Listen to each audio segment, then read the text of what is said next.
Thank you, Rachel. You are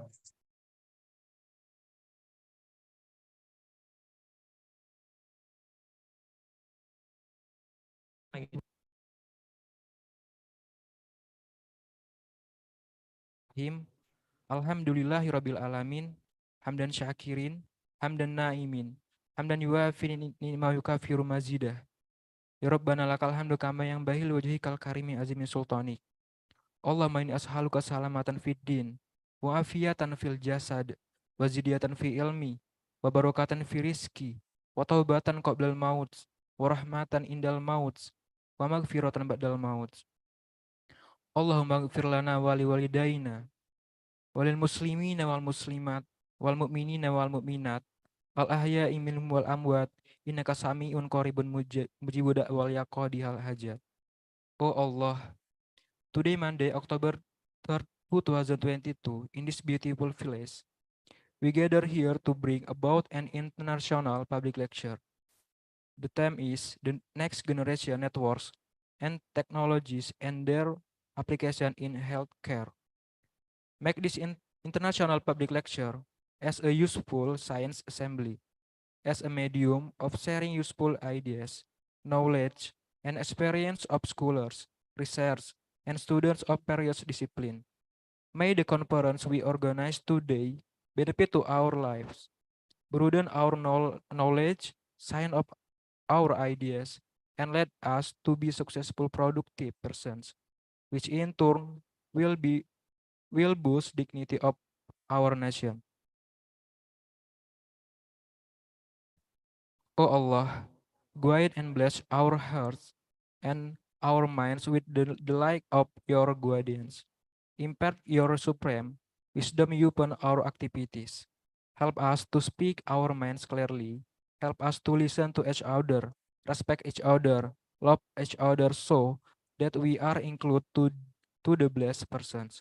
O Allah, protect us from 19th temptation, show us the right path and give us knowledge and strength to perform good things. Actually, show us and make it clear the bad things and give us knowledge and strength to oppose them. O Allah, you are the one who can fulfill our doa. Rabbana atina fid dunya hasanah wa fil akhirati hasanah wa qina azabannar. Subhana rabbika rabbil izzati amma yasifun. Wassalamun alal mursalin walhamdulillahi rabbil alamin. Amin amin ya rabbal alamin. Assalamualaikum warahmatullahi wabarakatuh.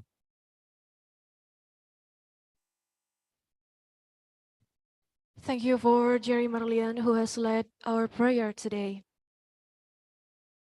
Excellencies, distinguished guests, ladies and gentlemen, the next agenda is documentation, and to keynote speaker, the Dean, as well as participants, are welcome to take the positions.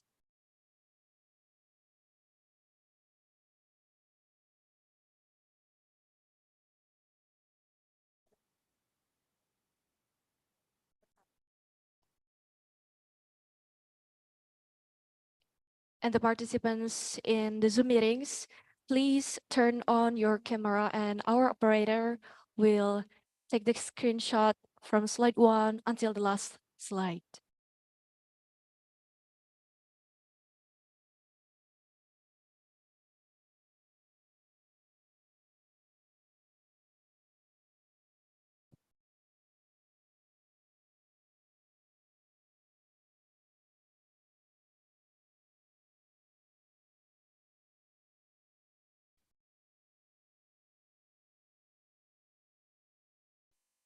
Thank you for all the guests and the lecture.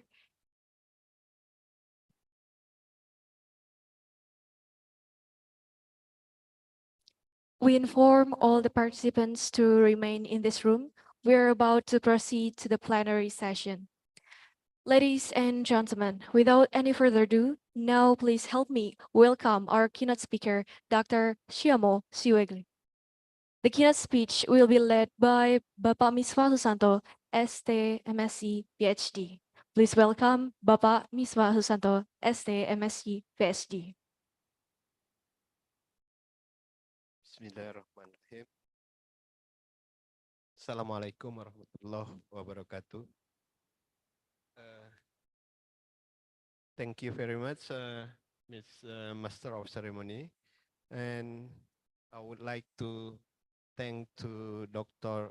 Siagmo Sikwele, my old friend from Botswana, and before, yeah, I would like to thanks also uh, to Vice Dean of Faculty of Engineering, University of Lampung, for academic affair and collaboration.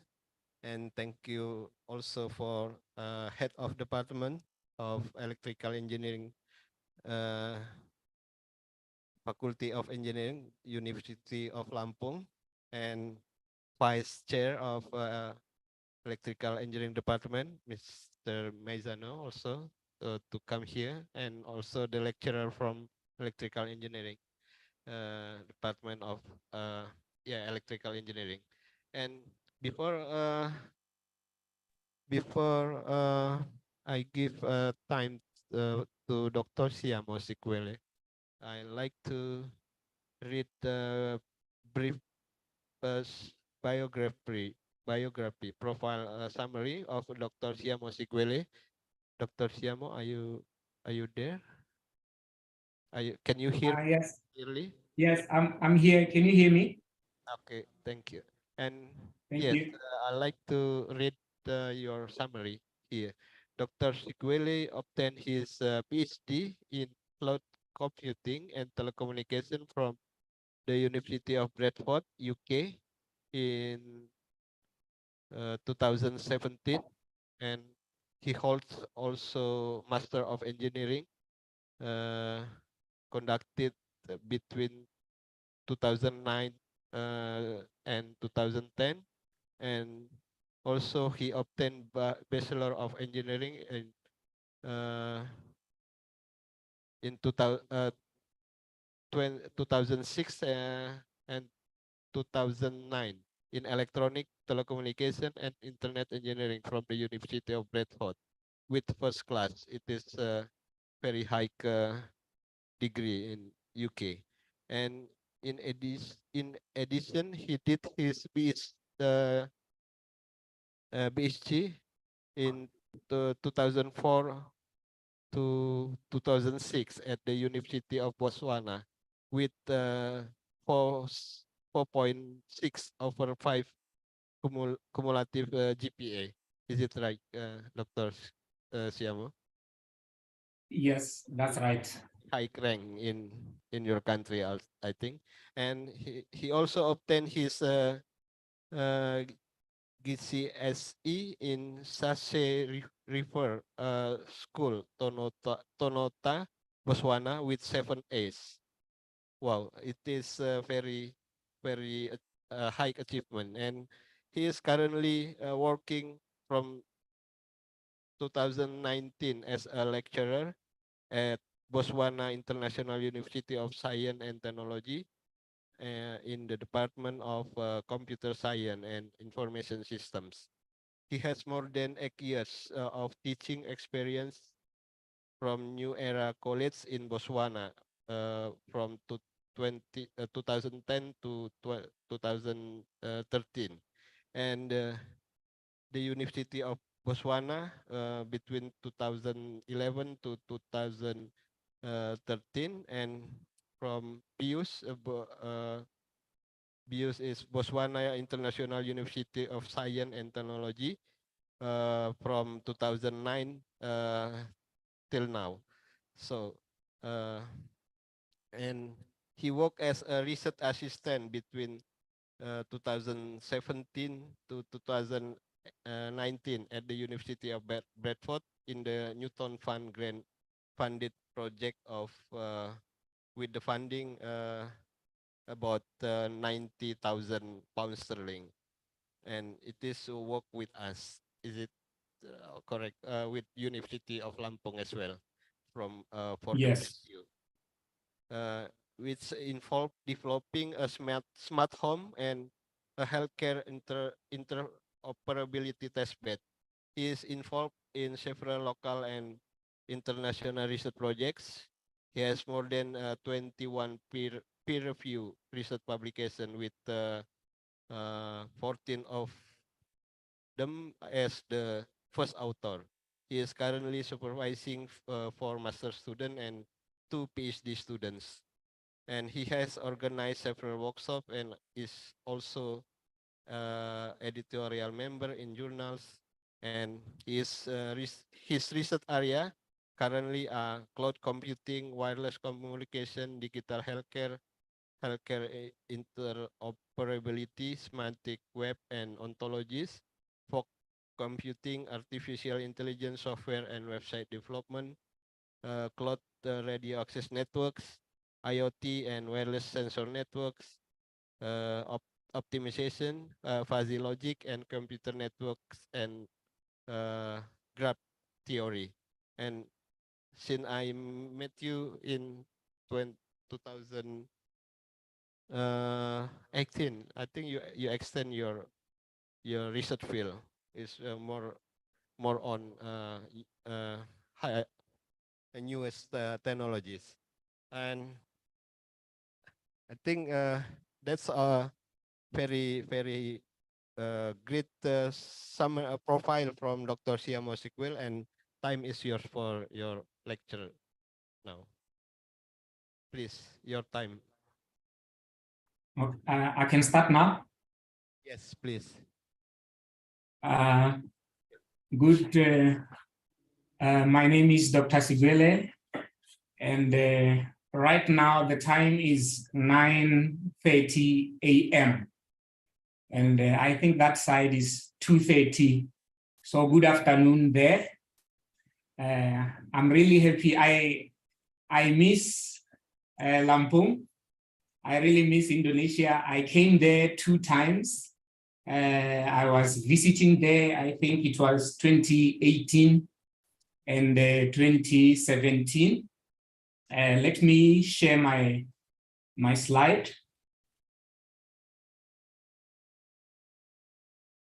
May the host enable me to share?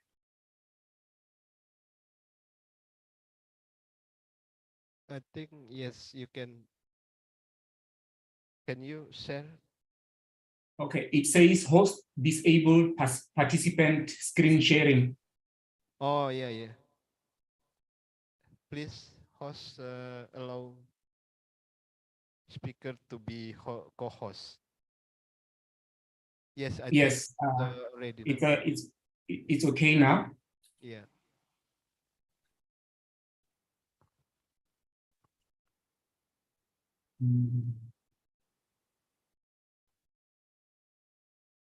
Can you see the slide?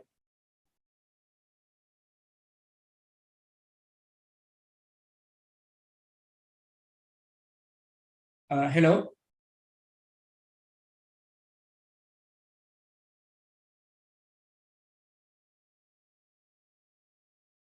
Hello? Yeah. Oh, okay. All right. Can you share? Can you see the slide? Not yet. Yes, now I think it's fine. Okay, thank you. Yes, as I was saying, my name is Dr. Sigwele. I've been a long friend of Dr. Misva ever since 2012, when I was struggling with my PhD. We were working at the University of Bradford. We were studying there, and he was my senior, and I was always running to him to help me. You know, when you are doing PhD, you really need help, and he's one of the people who really helped me. Especially, I didn't know anything about MATLAB simulations, and I was always running to him and troubling him, and he was always helping me. So that's how I came to know him until he graduated, and he left me in the lab struggling with my PhD, and then I finally graduated, and then we started collaborating. And then we worked on a project together. And I came to Indonesia, and I visited the university. It was very interesting. The food was very nice. I liked the rice and fish. So he took me to very nice places there. It's very interesting. And I wanted to put one of the pictures I took from I think it's called snorkeling.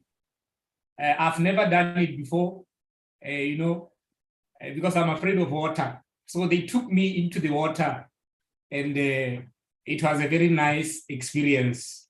So I really miss Indonesia, and I hope one of the days I will come there. So this is our university here. It's located in Botswana. I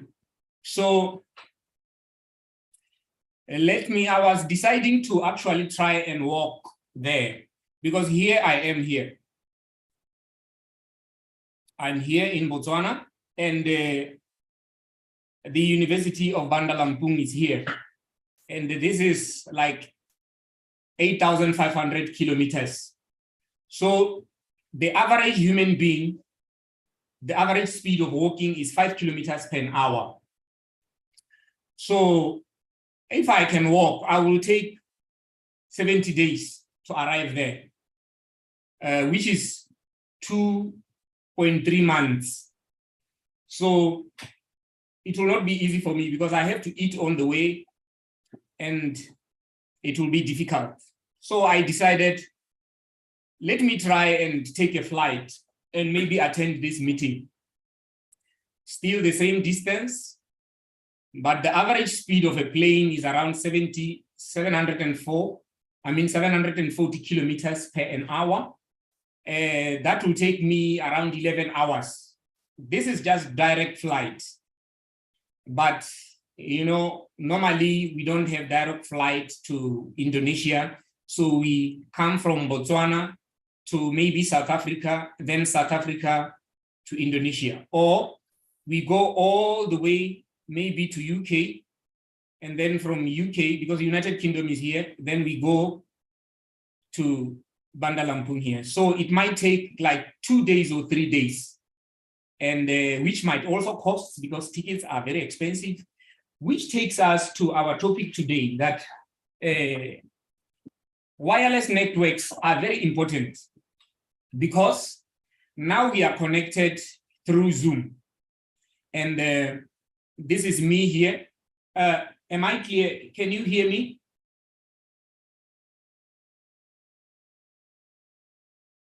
Can you hear me? Okay. Yes. Yes, thank you. Yeah, so I am here. I'm in Botswana here. And there are Zoom servers here. And you are here. And I can see Dr. Susanto here and other Zoom rooms. So in Zoom, if the delay is less than 150 milliseconds, then you can hear me well and the video is clear. Anything more than that, then you can't hear well, and the video will be, there will be delays and the video will cut off. So this is the importance of wireless communications, because all these servers, at the end of the day, they are connected to base stations and satellites so that you can be able to hear me. So that's why wireless communication is important, because in the past, we used to communicate, there were no mobile phones. So how were we communicating? So we were sending messengers. Like here in Botswana, in our culture, sometimes, you will have to hit a drum. If you want to send a message to somebody from far, you just take a drum and hit it, or scream, and then the person will hopefully hear you. But that was not effective. Or you send a messenger from point A to point B, and that might take 3 days or 5 weeks. Imagine I want to send somebody to Indonesia for something. That will take ages if there were no flights, if there were no modes of transport, and if there were no communication. Because even flights, like aeroplanes, they depend on communication for navigation. Like the flight, the pilot has to communicate with people on ground to be able to see the path. So either way, there's still communication. Just a brief introduction of our country. I think I got it right. So if I got it wrong, forgive me. I don't know whether you can see my camera. Can you see my camera? Yes, yes. Yes, I actually have the, this one is 200. It's 200 rupiah. Yes, I still have it. So when I come back, I'm going to buy something. So then I noticed that this is the currency, but our currency is Pula. This is our currency here. And in terms of population, I hope this reference is correct, but this is from 2020. Like it's around 2.73 million for Indonesia, and our population is 2.3 million. So we are a very small country. So if I owe somebody, the chances of me seeing the person is very high. So I believe I got it right also, and that this is the Indonesian president here.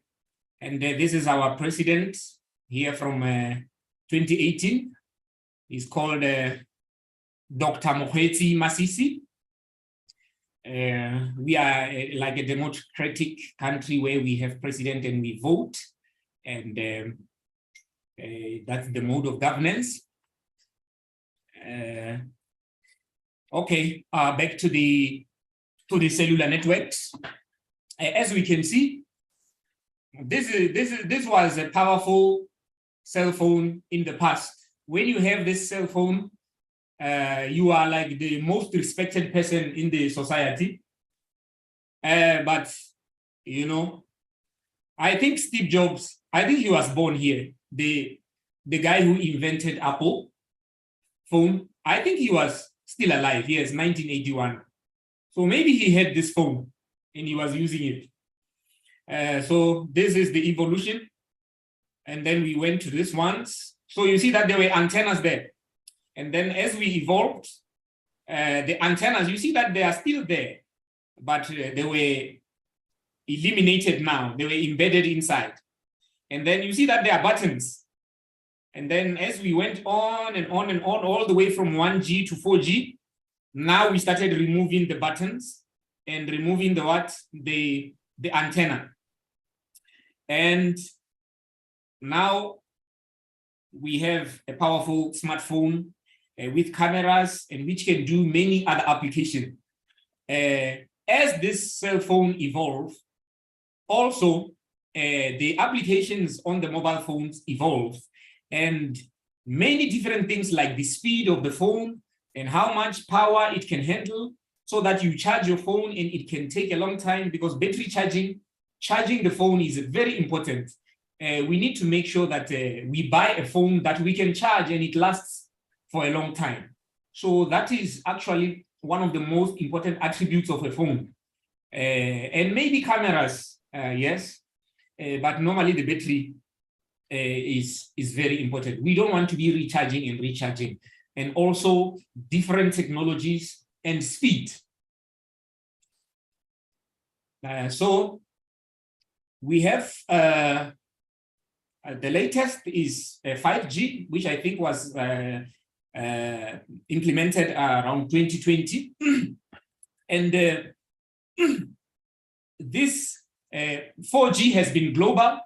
It has been adopted globally, but 5G, it's a bit limited. It's not yet adopted. The adaptation is going on. It's being populated into many different areas, but currently it's in high-profile countries like the US and the UK. So what's the difference between 4G and 5G? 4G, normally it's like the main ones is that the speeds, I will just go straight to the simple one, the direct ones. Like it uses low frequencies, lower band frequencies with a maximum bandwidth of 20 megahertz. So that limits the speed and the number of users and devices it can connect to. And but 5G uses very high frequencies, because the larger the frequency, the larger the data rate, and the smaller the base station cell. So the smaller the cell, the more the data rates it can handle. Because like 1G and 2G, all these old systems, they had their base stations very large. The base station can cover very large areas. And like 2G base stations, they cover a wide space. And when a base station cover a larger area, the data rate decreases. But the smaller cells have very high data rates. And as we move to high frequencies, the smaller the cell becomes. And we can see that we can cover a lot of bands. This is 5 times than 4G, from 20 megahertz to 100 megahertz. So that means a lot of users can be handled and a lot of data can be handled. And in terms of architecture, we have massive MIMO. That means we can use a lot of antennas and transmit parallel data, of which you can, like, suppose I had okay, that's very strange, but suppose I have 2 mouths, like I'm speaking, and at the other hand, I'm also speaking on another slide on a different topic, but I speak at the same time and you can hear me at the same time. So that means I can transmit 2 information at the same time. So that is being effective. So that is basically a massive MIMO. That means a lot of antennas. And then in terms of performance, performance can be in terms of the delay. So that when I speak, you can see that in Zoom, there is delay, but sometimes you cannot notice it. Like when I speak, then there will be some delay. But if you look at 4G, it's 10 milliseconds. I mean, it's very small in terms of human speaking, you can't notice it. But in terms of communication, delay is noticeable. Like, for example, in the internet, when you go into the internet and you want to open a page, they recommended, like for Google, the recommended delay between a user and a server is like 200 milliseconds. So when I type something, I expect feedback within 200 milliseconds. Anything more than that, that means that website is a bad website. So, but look at the wireless networks, is 10 milliseconds. That is 20 times less than what is expected on the internet. So, and then the data rate is 1 gigabits per second, the downlink. And then the peak downlink data rate here is 10 times more for 5G. And then you look at the number of devices you can connect within a kilometer, 1 kilometer by 1 kilometer. The number of devices there, they can be 0.1 million, but here they can be 1 million devices. So you can have more devices connected because you have more bandwidth and you have massive MIMO. So the cell does not struggle. And you have smartphones, and here you have various Internet of Things, connected devices, robots, all different things. Everything is going to the internet now. We have Wi-Fi, adapters, Wi-Fi, air conditioners. We have Wi-Fi sensors. We have Wi-Fi bulbs in the house. Every appliance, Wi-Fi stoves, Wi-Fi, everything is connected to the internet. Wi-Fi sensors. So we are moving to the internet. Now, in terms of latency, if you really want to understand it, we said that this one is 10 milliseconds, and then for 5G is 1 millisecond. That means, for example, if you want to download a 12 gigabyte file on your, let me say on your smartphone, for 4G, you will take roughly 16 minutes. That means if it's operating at peak data rates, okay, 800 megabits per second. But for 5G, then you will take 11 seconds. And a movie is roughly around 1 GB, isn't it?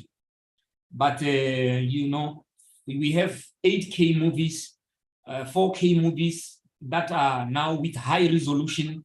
And these movies are very clear, and they consume a lot of graphics, and they consume a lot of data and space. So they need high data rates.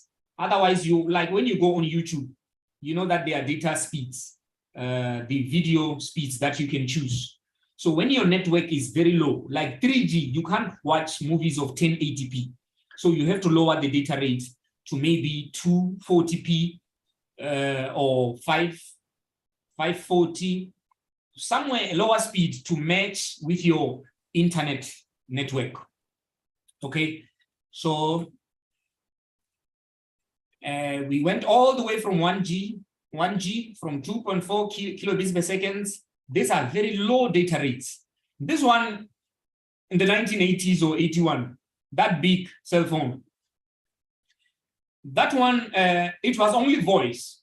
You can't message anybody. All you have to do is speak to somebody, dial a number and then speak. No WhatsApp, no messaging. Then 2G, now you can send a message and receive a message. Then 3G, we started the packet switching, where we can now use the internet. And then we went to 4G. Here, that means you can access news and websites. And then we went to 4G, the same similar approach, but with improved data rates.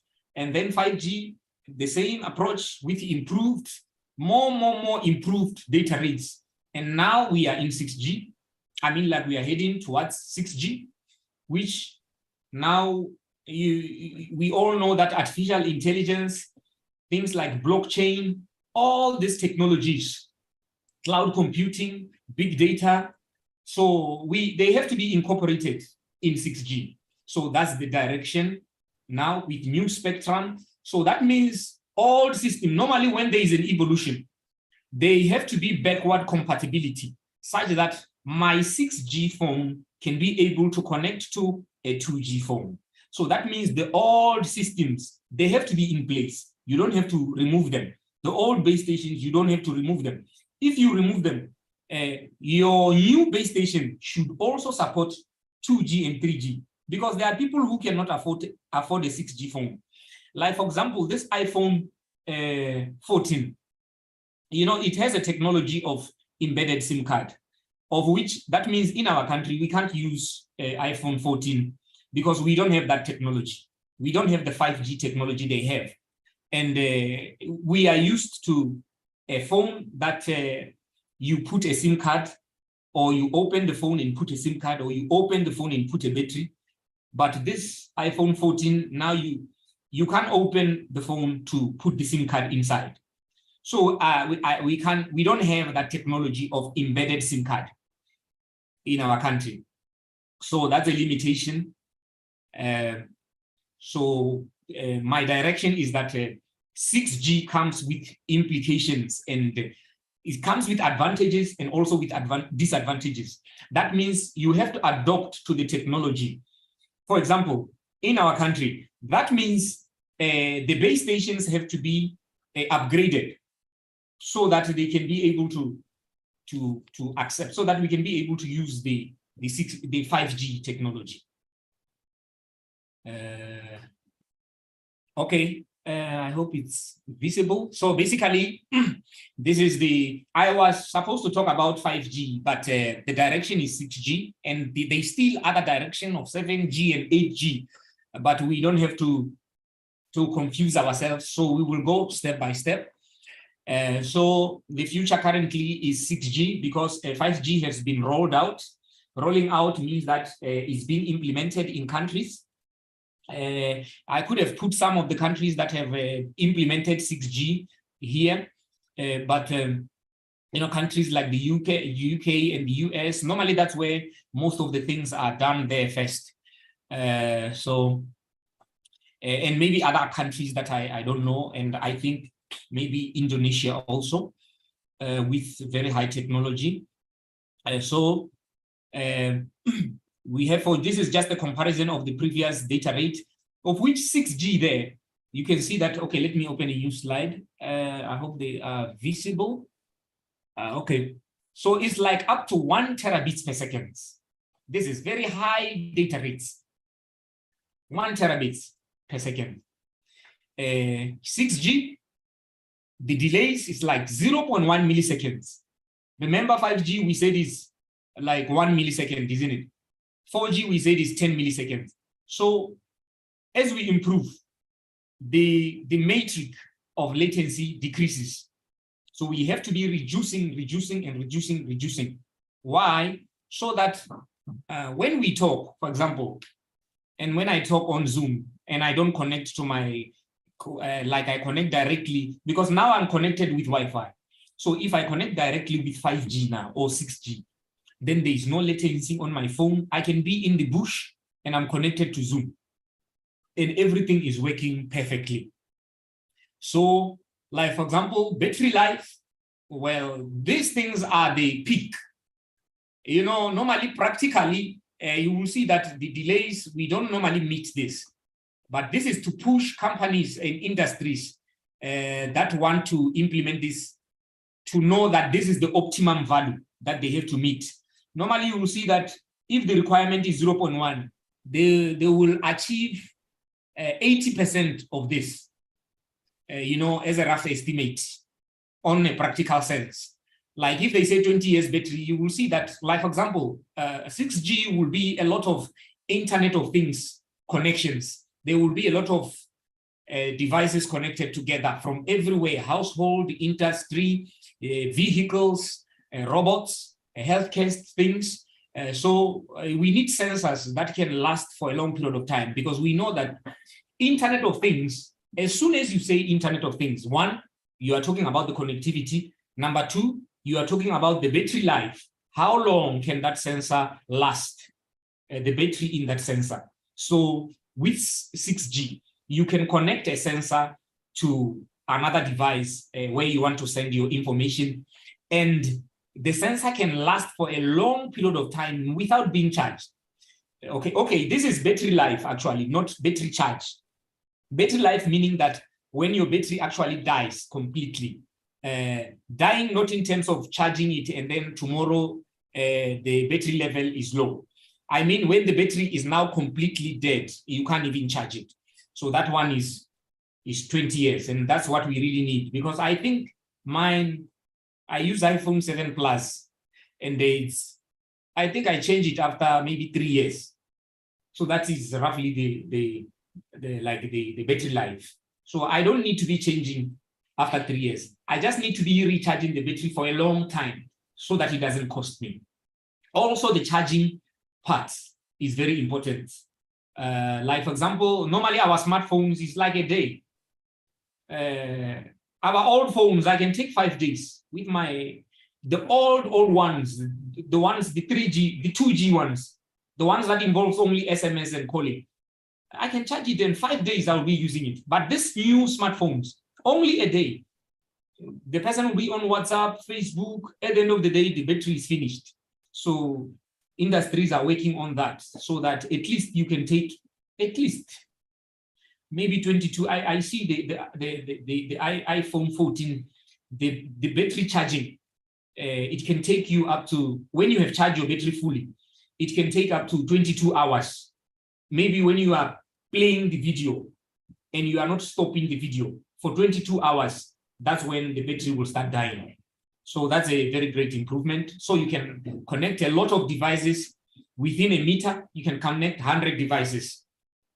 So as the traffic increases, still 6G can handle that.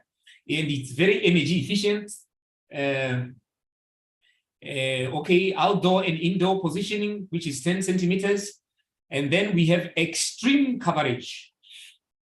And then the speed of 6G compared to, this one is the previous one, sorry. This one is the previous one, 4G and 5G, the one that we talked about. Now, this one is 5G versus 6G. Like, for example, if you have a 21 terabyte file, 21 terabyte, that's a lot. You will take around 5 hours at peak rate, the maximum speed of 5G. You will take roughly 5 hours to download this. But in 6G, you will take 18 seconds. So that's very important. And then what are the driving technologies for 6G? There are many technologies. This is just a small portion of the technologies. We have cloud computing, we have artificial intelligence, which is a part of which machine learning is part of it. We have edge computing. We have massive, because edge computing is important because we don't need to be connecting to the cloud. Like right now, I will need my server for Zoom to at least be closer to one of the base stations here and processing things from here. Not that information is processed in the US server there, because there will be delays. We have massive MIMO, we have Internet of Things, we have big data, we have blockchain. Blockchain is one of the technologies that is used in cryptocurrency. Basically, blockchain is like distributed databases. It's very, very secure, and it has redundancy. Then we have many, many more. So these are the 6G applications.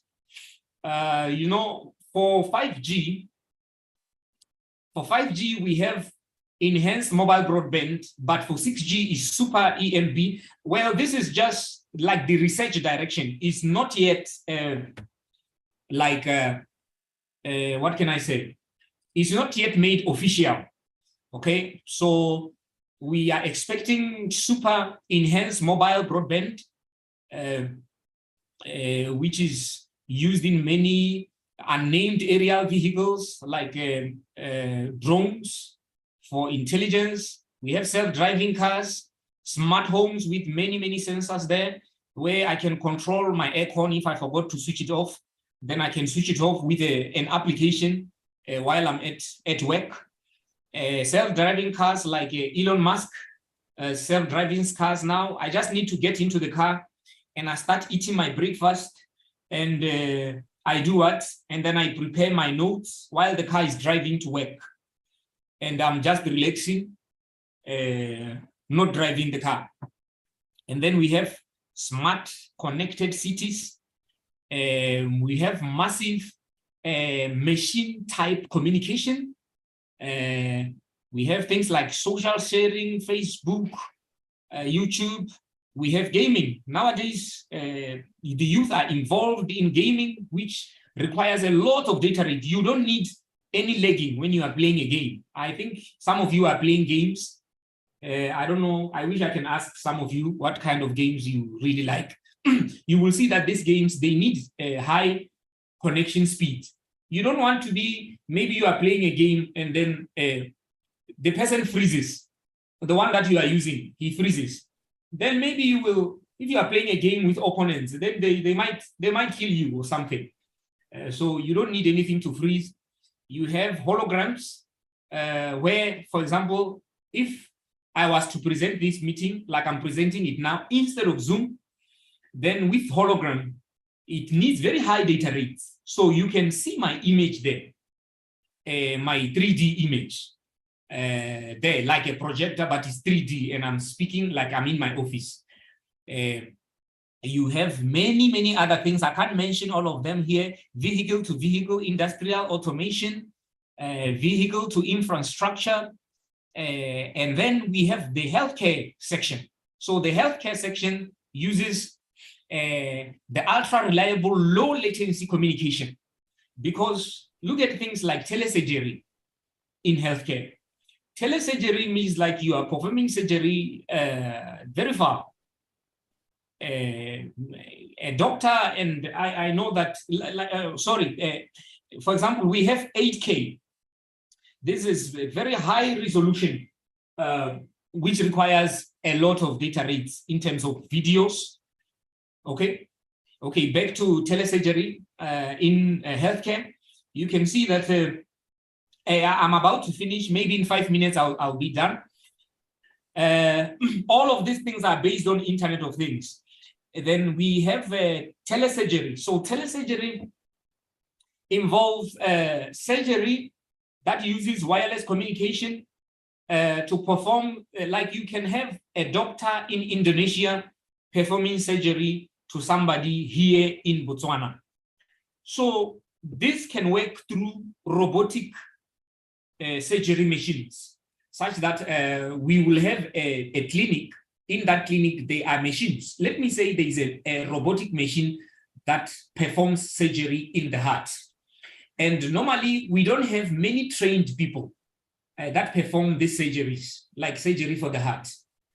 So then you can have a very intelligent robotic device that can perform that surgery, being controlled by a doctor who is very, very highly trained in the area of surgery. So we can have only robots here. And then the trained doctor may be based in Indonesia, and he can operate the robot while he's in Indonesia so that he doesn't travel, because he have to attend to many other people there in Indonesia. So that means we need a lot of, low latency and very reliable communication. That's why these healthcare systems for 6G and 5G, they uses URLLC, okay, for low latency. So that when I control a robot, it has to move. Because suppose the heart is pumping and I need to close one of the ventricles. I don't need to click a button as a doctor and then the robot doesn't perform, or it takes time to respond, because life is very important. So whatever I do, it has to be exactly what the robot does, irregardless of distance. Okay. So finally, like for example, we have vehicles to act. That means to any other thing. We have vehicles we can have vehicles to infrastructure like robots, vehicles to vehicles. This is part of the vehicle to vehicle. I just took one example here of vehicle to vehicle that requires super precision here. And then in terms of healthcare, we have remote healthcare in 6G. We have many different things that we can have temperature. Let me say you are in a house, you can have different things that we can get from you. Like for example, COVID-19, we can all have temperature sensors in our houses that are, all these things are internet-based. We can have somewhere where you can cough in the house, a sensor that gets your cough. And then all these things are sent to what? To a doctor here or a specialist, and or to an application. And then the application can perform some AI, machine learning, and then it can give you the results like this temperature and the way you are coughing. The way you are coughing and this temperature, it shows that you have COVID-19. So you can have your results quickly without seeing a doctor, because all these things are connected to a 5G cloud computing servers that can perform artificial intelligence and diagnose diseases quickly and then send it back to you. You can have wearable devices that when you are running like these wearable devices in your heart, and when you are in the office, maybe you will see that you have a heart problem, you don't know. So instead of wearing an expensive watch, you can wear a wearable device that gets important information like heartbeats, heart rates, glucose monitoring, all important things of the body, just like your smartwatch. And you are just wearing it and it looks nice, but it's doing very important things. And it's sending it maybe to your smartphone, or it is sending it somewhere to a local server, we are assuming that the thing is very efficient. Whatever sensor it is very efficient. Maybe you charge it, maybe after 5 days, and it keeps on sending information and giving you alerts. Maybe after 5 days, it says that you need to check your glucose level because you have high chances of heart attack. And you have never seen a doctor. Nobody has told you this, just because the sensor is always getting information and alerting you. And that's very important, so that when the things are critical, then the information can be sent to an ambulance automatically. You don't have to call. You will just be receiving alerts from your phone that you need to see a doctor, or maybe you have collapsed and you are in a remote area and nobody is there. Your sensor can detect what, maybe you have gyroscopes and all these other important sensors. When I came to Indonesia, Dr. Susanto's group, I think he was working with a group. They made a very nice application that deals with this, where I saw the students, they had sensors in their bodies, and the sensors can find the location of the patient, and they have fall sensors when you have fallen. These are very important things. Things like when you are conscious and you cannot move, then we can check whether your blood is moving, your blood flow, things like that. First of all, we can check whether you are down, isn't it? Whether the sensor is at ground level, that means you are down. And then we check whether you are moving, then you are not moving. Maybe we can check the blood flow. The blood flow is not there. Maybe we can check other sensors like the heartbeat. The heart is not beating. Then we can assume that this is very critical. The person might be dead. So immediately ambulance is contacted, and maybe when you are in an ocean, then ships and planes can be sent, or helicopters, to your location, because we also have your location. So every information is sent and you can be saved quickly. Because this new iPhone now, you can communicate to satellite, because satellite is very important. I was looking at Elon Musk's satellites. Elon Musk has a lot of satellites. Like you can see them if you can just check Starlink satellites. You will see all of them. With satellite, it can connect to almost globally if you have many satellites. Like you can see them. You can see that this satellite is on, this one is off, this one is on. And this new iPhone, it has satellite communication. Because with satellite, even though we have challenges with the data rate, because they are very slow, because they are very far. And, the distance from here, because with communication, the more the distance between the two parties that communicate, the less the communication, the data rate, the speed. So satellites are very far, so it takes time. So that's the research direction also. So there are many other applications, as we have spoke about them. You can see the robotic surgery here, which can be controlled by a particular doctor somewhere very far. We can have disaster remote units. For example, we can have drones. Right now, we are looking at drones. You can see that a drone can deliver. You can have medication in a remote area. For example, let me say the person has collapsed somewhere in the bush. Our scenario, this is the last slide, our scenario where the person has collapsed. This will mean that in a remote area, a drone can, for example, once the sensors send the data that there is emergency, the person has fallen, and an ambulance can be sent, isn't it? But sometimes maybe there is no road because there are trees. Maybe the person was doing something in the bush and there are no roads. Our option is a helicopter, of which we have limited helicopters. So it might be impractical. So unless you are a high profile person, then we can send a helicopter. But, if you are a person like me, they will think otherwise, that, it's Dr. Sigwele, so this one, maybe he can just die. Let's just leave him. Let's attend to the president. Maybe it's me and the president here, and there is only one helicopter. And we are using the same system. And the system has detected Dr. Sigwele, he's down. He's in the middle of the ocean. He was snorkeling. And then maybe he is unconscious. And the sensors are reporting that we need to attend to him. And also the president now is snorkeling somewhere in the ocean. And the system detects me and the president. So who will be attended first? So the president, of course, and there is only one aeroplane, a helicopter. So they will attend there, and me, I'll be left here. But because of drones that are very cheap, they can, instead of an aeroplane, they can send a medication. For example, they can perform CPR. These drones, they can be intelligent drones that can perform CPR. You know, they can detect the body and see where the mouth is, and they can perform injections. They can inject something in my body, and then that's something. Then I can be better, and then I can maybe wake up. It's better than when I'm not attended. So these are all the various applications of healthcare.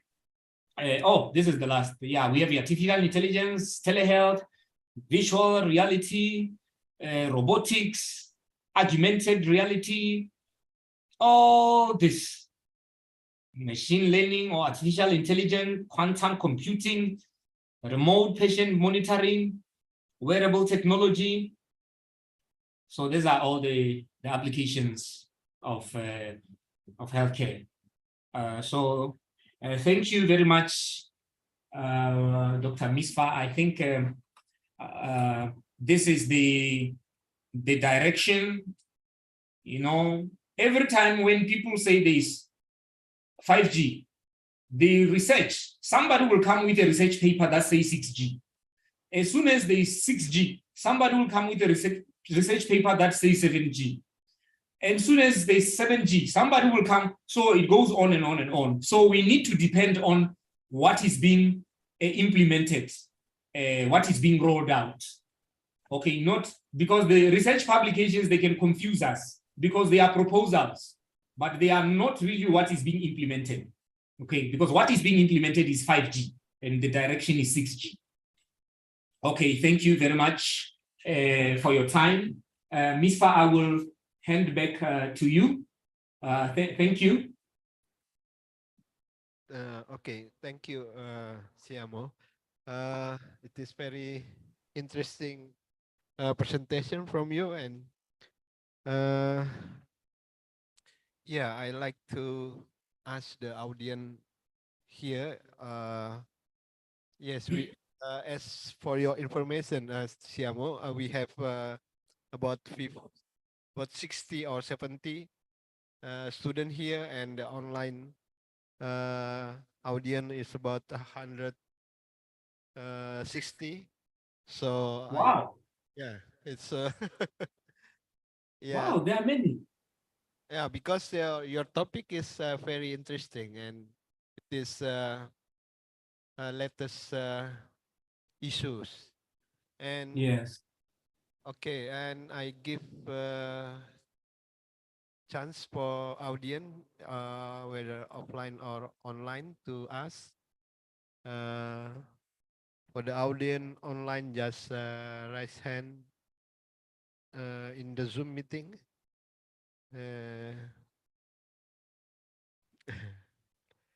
Yeah.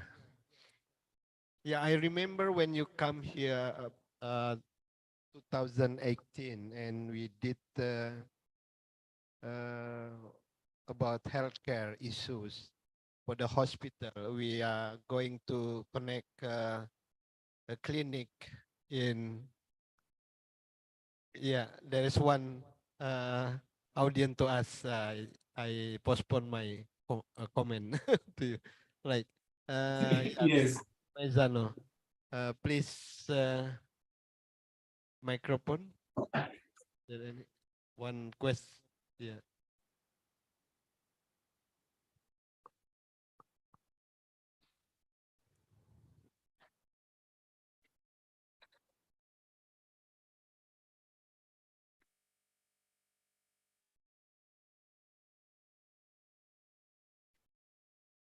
Halo.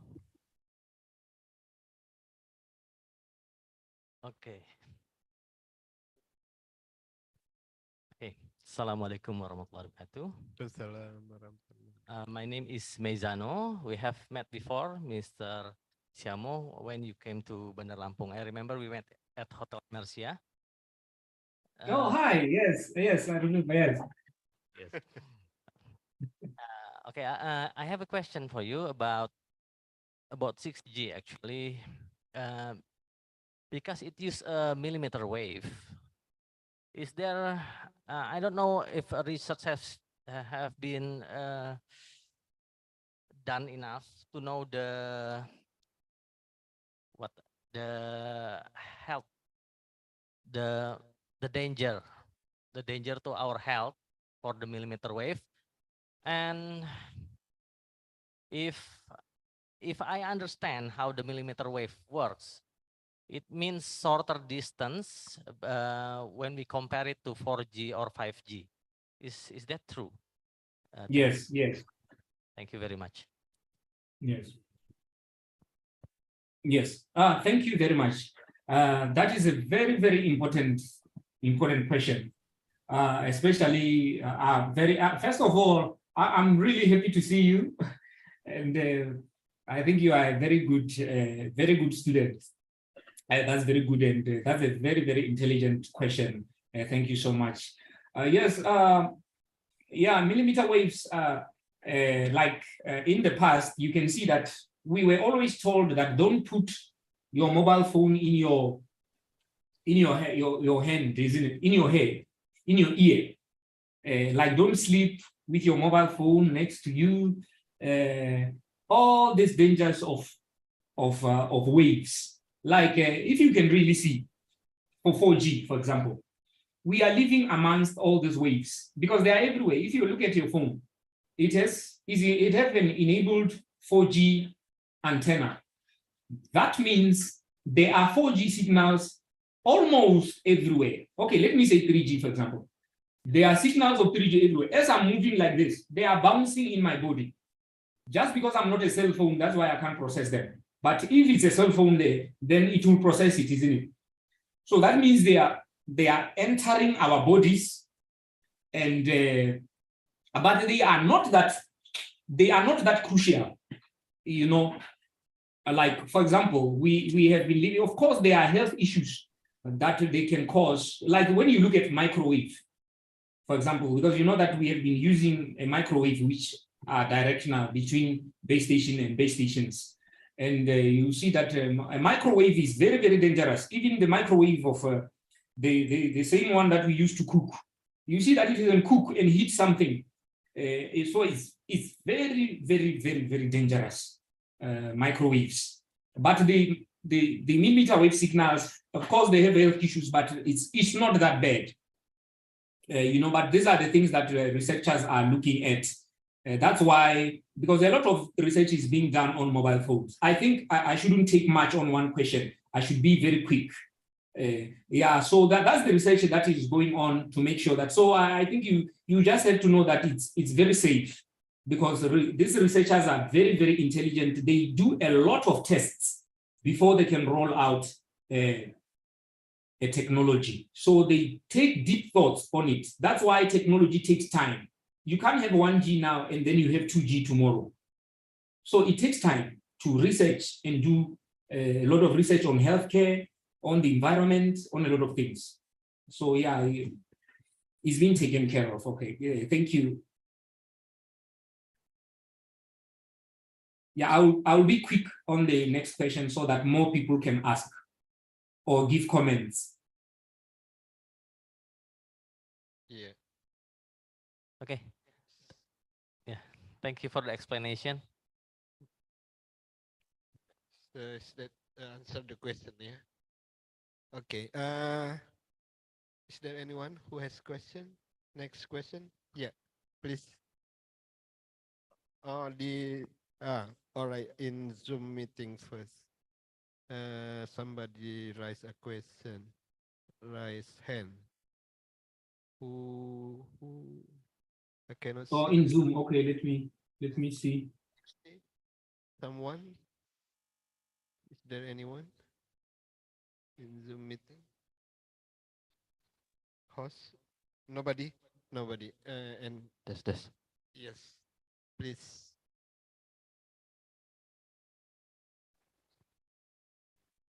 Yeah, nobody in Zoom, so Okay. offline. Okay. My name is Herli, and I come from University of Lampung. I've been listening to your presentation, and I have a question for you. Indonesia is a country consisting of islands. Can it be one of the main obstacle in implementing 5G and 6G technology in Indonesia? Thank you. The main obstacle you ask. Siam, can you get the point, the question? Yes. Yeah, the Indonesia consists of several, many island, and do you think it is main obstacle if we implement 6G or short communication like that? I think the question is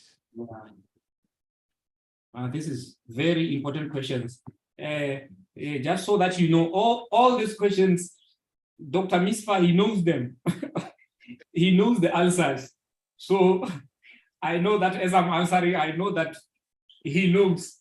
So, but like for example, when I make a call and I call anybody from Indonesia, like I think you can see the map here. You can really see that Indonesia is, I can see that there are islands, but you can see that there is a distance, but we are connected, isn't it? But we are not using 5G.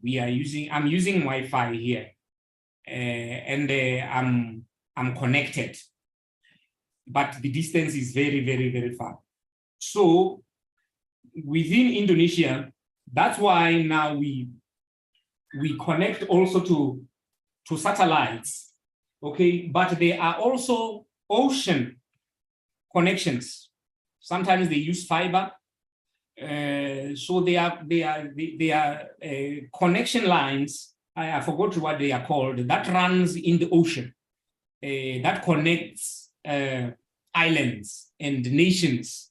Not only satellites. I think the US and UK they connect that way.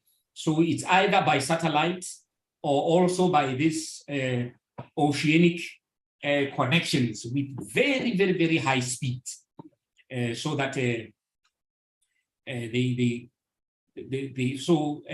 two islands can be connected through satellites or the ocean cables, and then they feed into the base stations of both islands. Then they are propagated to both islands by the base stations in each island. So yeah, Ms. I don't know whether you have a comment on that one, or we can choose the next question because of time.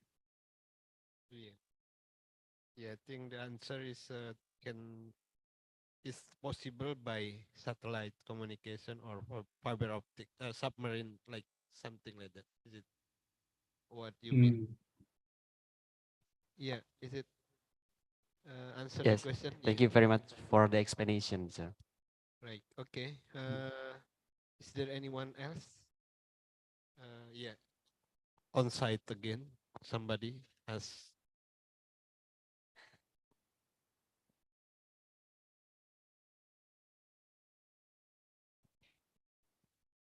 I have a question.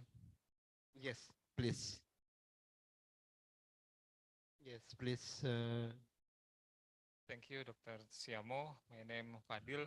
Very interesting presentation and open our horizon on a wide range of telecommunication technology.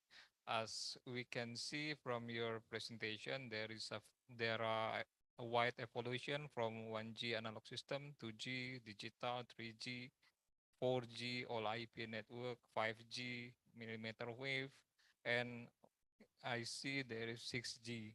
6G with wide availability of spectrum in terahertz frequency.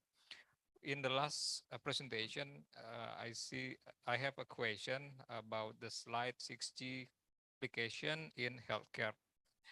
As we know, for the recent development of the telecommunication research, there is an integration of artificial intelligence for the cellular network.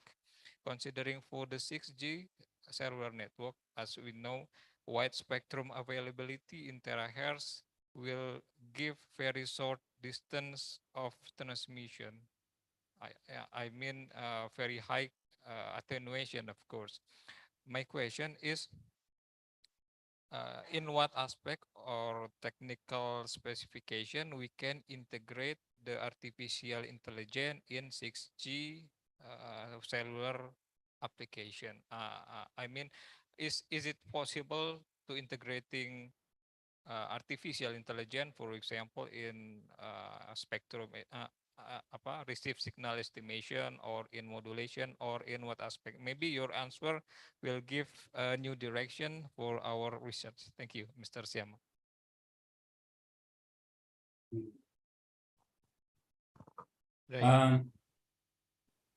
Thank you very much. Yes, that is a very, very, very important question. Like, where exactly can artificial intelligence work in 6G? So artificial intelligence is a very, very top technology currently. Cloud computing and artificial intelligence and blockchain. These are an Internet of Things. They are the top. There is more, but artificial intelligence is at the top. Because with artificial intelligence, you can work everywhere. You can do, it applies everywhere, from everywhere. Even in research, I have students who are using artificial intelligence to solve almost anything. Because the importance of artificial intelligence is for things to think like human beings, so that we don't have to depend on, we don't have to, we don't have to do a lot of measurements and all that. We just use all the data, which we have big data.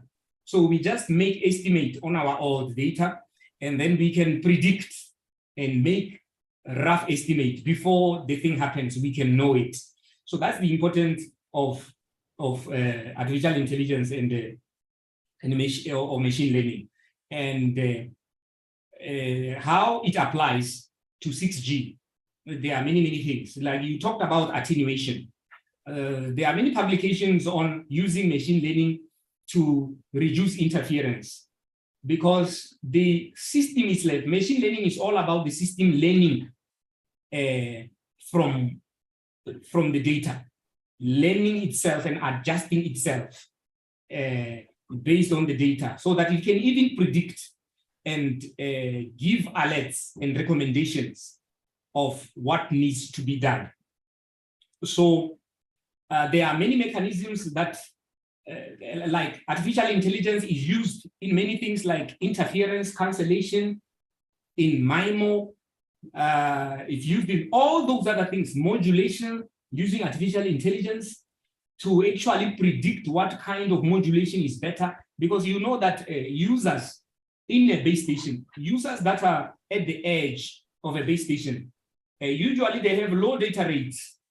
You know, they are the most important users that have low data rates. And when there are more users, you know, the more the interference is in it.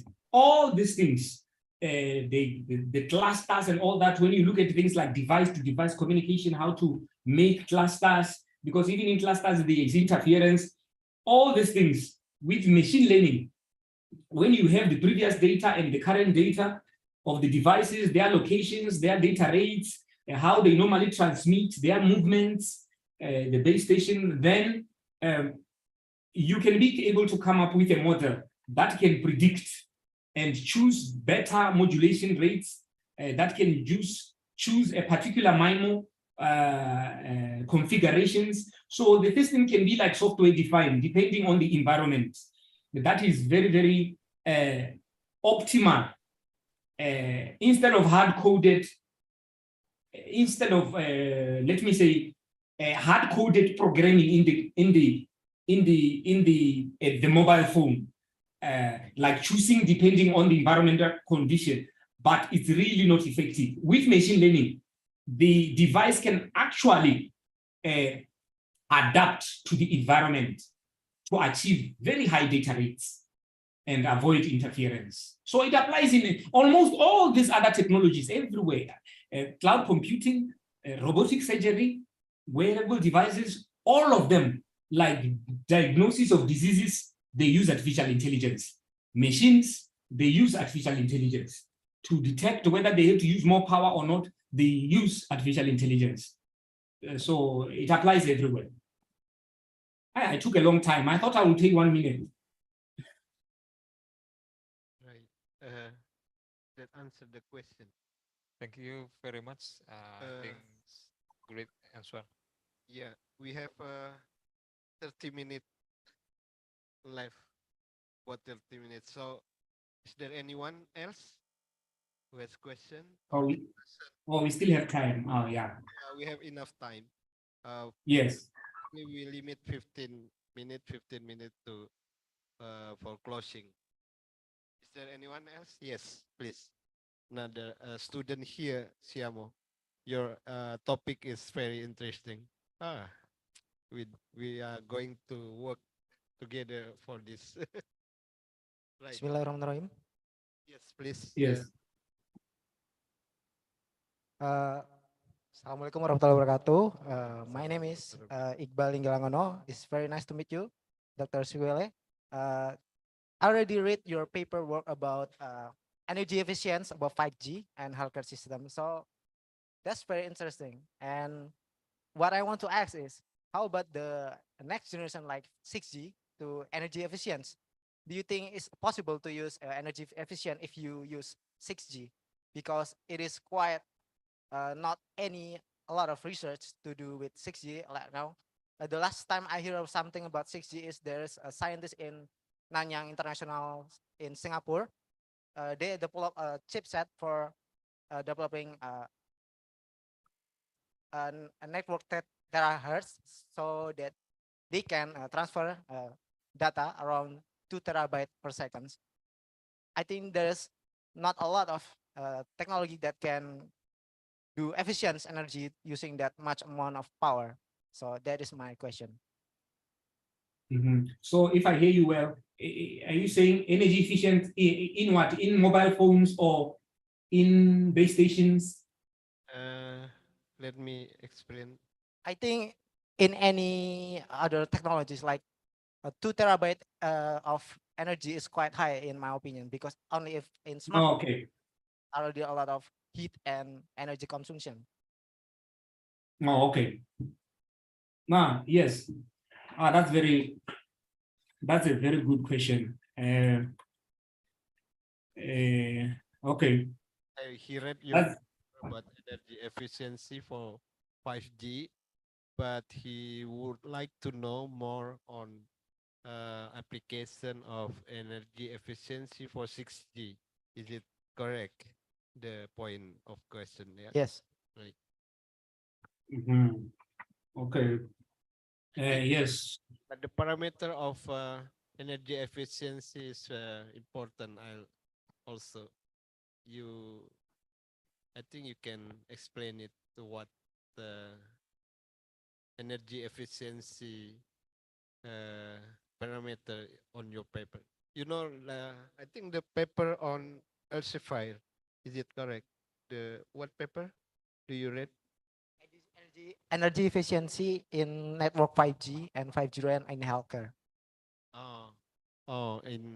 I think the paper on here in University of Lampung, is it? Yes. Yes. You know, do you remember your paper published here in Journal of Engineering Scientific Research? Yes, I think I published it with you, isn't it? You have one paper here in JASR? Yes. Yeah. So he would like to the student here who would like to know more about energy efficiency application on 6G.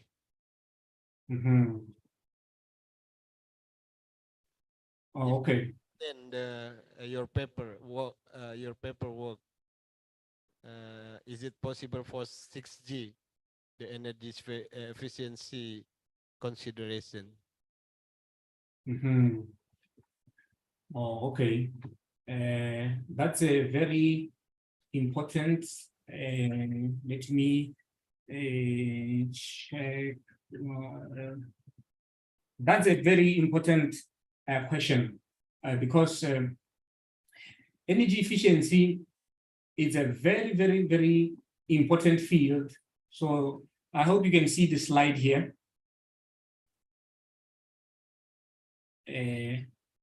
This slide. So energy efficiency means we don't use a lot of energy or power, because energy is power times time, isn't it? Like we don't use a lot of power to do what we want to do, like transmitting and processing. So we don't need to use a lot of power. All the devices that we have, they have power ratings, like how much power they use, like per an hour. When you multiply that by that power rating, when you multiply it by 1 hour, it will tell you the energy you have used. So you don't want a laptop that consumes a lot of power, isn't it? Otherwise, you will have a lot of electricity bill. So if you compare the old bulb that maybe consumes 500 watts, and then a bulb that consumes 20 watts, and you have 7 bulbs in the house, that means the old one will consume a lot. You will have to buy a lot of electricity bill.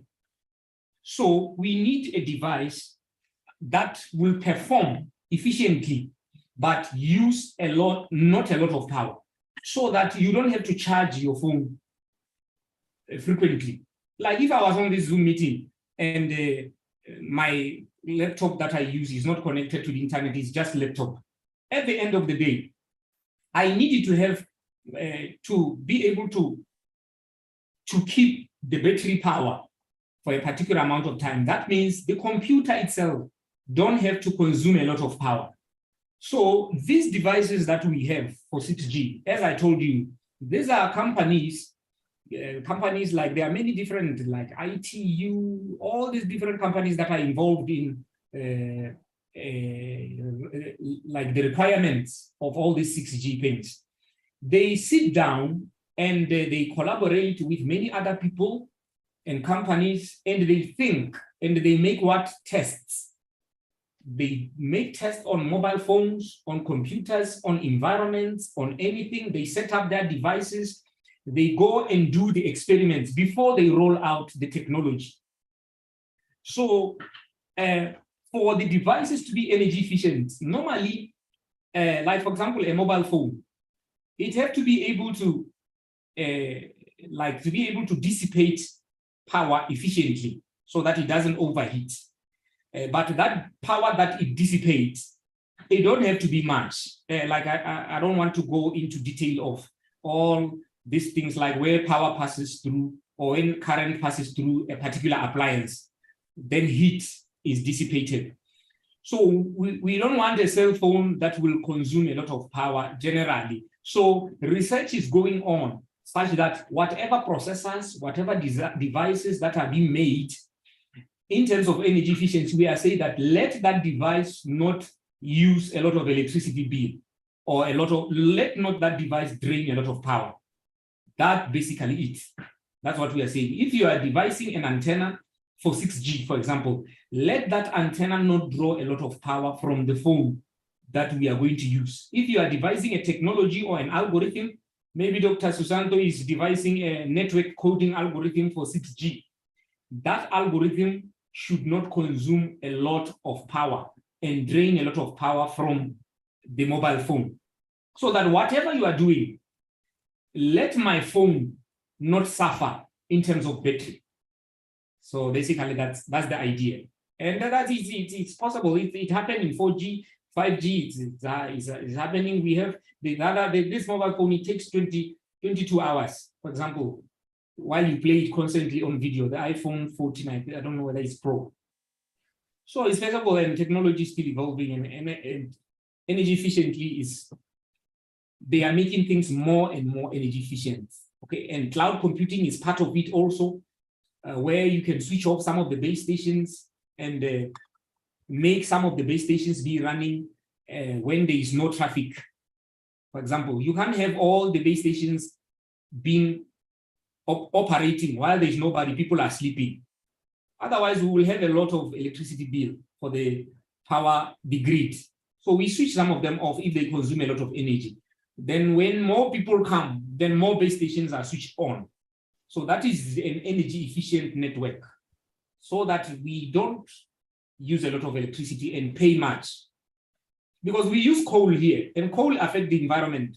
So when we always keep base stations on, for example, then we will have to burn a lot of coal, and that impacts the economy. Spending much on coal while the electricity is not being used, the base stations are on. Okay, thank you, Doc. Yeah, is that what do you think? Is it answer the question? Yes. Yeah. Well, I want to take a comment from Dr. Seukwele, and from what I hear is if we are going to use 6G in the future, I guess we need more energy and more efficiency. So in Kardashev scale, I guess we are still in 073, the type 1 civilization. Do you think 6G is going to improve our energy consumption and make us a type 1 civilization, Dr. Seukwele? Yes, research is working on that. So it will definitely improve energy efficiency. That is one of the requirements for, if you can see here. Can you see the slide? Yes. Yes. Yeah, so 10 times increasing energy efficiency. So that is the direction. So it has to be very energy efficient, such that the devices don't consume a lot of energy. So the more you go, the more devices will not consume a lot of energy, but transmit at high rates. So, Thank you, Doctor. yeah. I think it is too early to define the way how to make one technology to be more energy efficient. Is it what you think? Because Yes. still ongoing progress in research. So yeah, there are many ways from the wireless communications point of view. We are trying to make transmitter to transmit the less power. In wireless sensor network, we use some algorithm to make to save the energy, like not all the node transmit at the same time. Is it it is very too early to define. It is still ongoing. Is it do you agree? Yes, thank you very much, Rob, because I know that you are more skilled into these areas, so especially wireless networks. So yeah, that is very correct. It's one issue. Yes. One future issue. Yeah, it is very very important issue. Yes. Anyone? The last question is there. If anyone who has question, last question. You have somebody? Yeah. Yeah, somebody. Last question. From. Oh, you write in chat room. Good afternoon, sir. Can you see Siamo?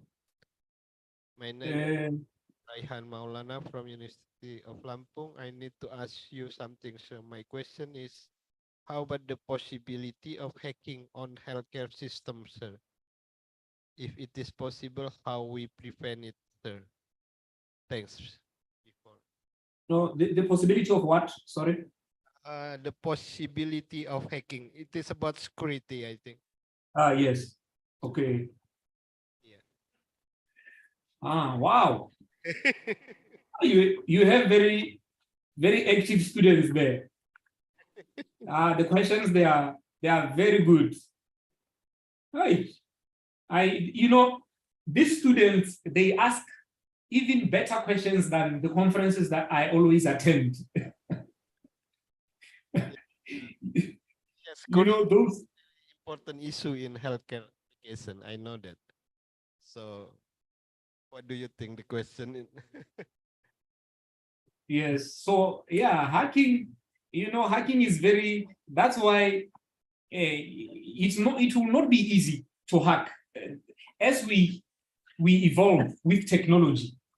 It will be difficult to really hack. Like when you look at hacking, it is something that have to do with, like, for example, encrypting data and securing the devices that are being used and where the data is being stored. So, like, for example, we used to have smaller. We used to not encrypt the data, or the encryption keys are very, very small. Like, for example, if you encrypt with 24 bits, okay, maybe it's just a simple scenario. If you have a password in your phone and it's 4 digits, isn't it? Hey, I almost gave you my password. Yeah, for example, if you have a cell phone and your password is 4 digits, somebody, if you give that person 100 times, he can crack your phone. If, for example, I give the person the cell phone and then he tries 0001. Okay, 0000, it fails. 0001. Roughly to change, it takes like, let me say 0001. Then I click enter. It takes roughly like 5 seconds, isn't it? To type 1 and then 0002. It takes around 5 seconds. So 1,000 times. So it will take roughly, sorry for the calculations, but I just want to, it will take 500 seconds for somebody to crack, which is 83 minutes, which is roughly 1 hour. So if you have a 4-digit password, it will take roughly 1 hour for a person who keeps trying your password to end up getting it. If your phone doesn't prevent him, like stop him in 5 minutes. So now, as technology was increasing, that password, which is 4 digits, now it increases. Like we have 28 bits. For example, look at it. So that means for you to try, and this 28 bits is a combination, it's not only digits, like numbers, it's a combination of alphabets and all that. So for you to actually think of, like, let me say an encryption key, which is 128 bits, how can you think of a key that is 128 bits? It's very impossible. And it keeps changing, the password keeps changing. When you try to crack, the password changes. So in summary, the encryption algorithms increases, the research is ongoing, and they are very hard to crack. It's not easy for somebody to really crack. Though there are people who are doing research that, I don't know how they think. There are people who their work is just to hack systems. That's what they do. And that is their research. So, like, for example, I think Google was hacked last time. But hardly will you hear that a bank was hacked and money was stolen. So that means, like, for example, blockchain, that is the technology that is being used and for security. And I can say, in my question, I can say that the hacking will be there, but it will be limited. It will not be easy. You will need to be very, very smart and intelligent and understand the technology to really do that. So, yeah, Misbah, maybe you can.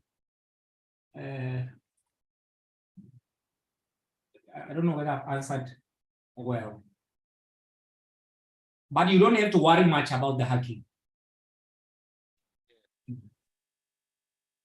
Yeah.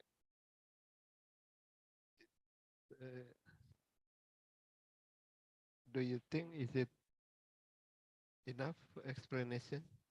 Yeah, because in in her in healthcare application we send very very private data from the patient or people who has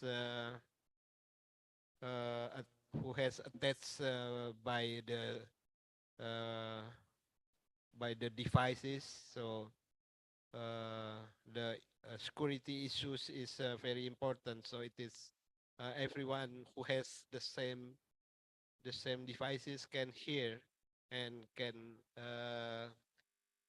take the information what the private information easily. So yeah, it is another issue in healthcare application. Yeah, yeah, but yeah, probably some people working on the security, some people working on, yeah, we cannot take all the things in our life.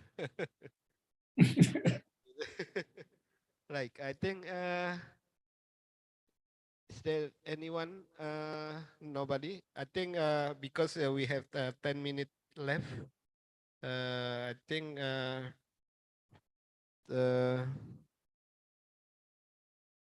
we finish for the question and answer session. So yeah, thank you very much, Siamo, for your time to deliver a very interesting lecture to my student and for the people outside our department also. So thank you very much, and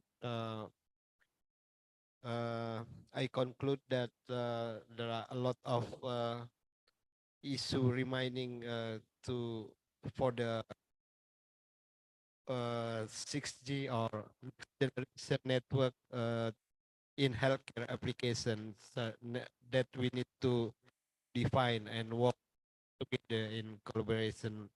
So we are hoping we have some work together in the future. Thank you very much, and give applause to Dr. Siamo. And yeah, I pass back to the master ceremony. Probably he will present the certificate, or is there any certificate for the lecturer? For the Is it ready or not ready? Oh. Okay, I pass back to the master of ceremony. Thank you very much.